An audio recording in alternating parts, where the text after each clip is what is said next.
Hamas built nothing in Gaza for 17 years except those tunnels. 500 kilometers of tunnels in a 25-kilometer territory.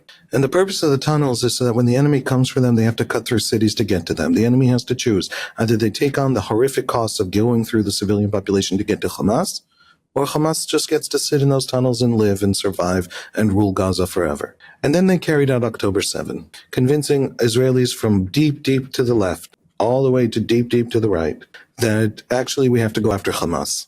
At any cost, Hamas sets. We face an enemy whose fundamental strategy is to play off of our own morality, is to play off of the world's morality, is to force choices at the edges of the most horrific moral problems.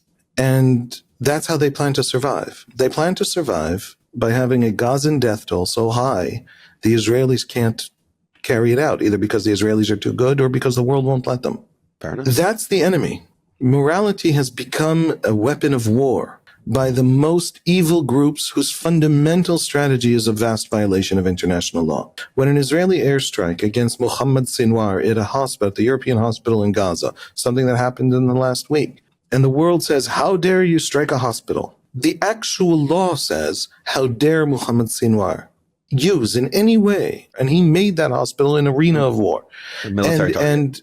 Absolutely a military target. And the whole concept that you can have thousands of tunnels and tunnel entrances in cities and neighborhoods, that makes the demolition of those buildings to find those tunnels legitimate and legal and moral. So we have an enemy whose only strategy is the war on our morality because they've identified only one weakness. We have no other weakness in war except our morality. Hamas's methods of war are a great compliment to Israel, even if the whole world is too blind and stupid to see it. The enemy has organized its entire strategy around our morality, and it knows that it's only relevant for us.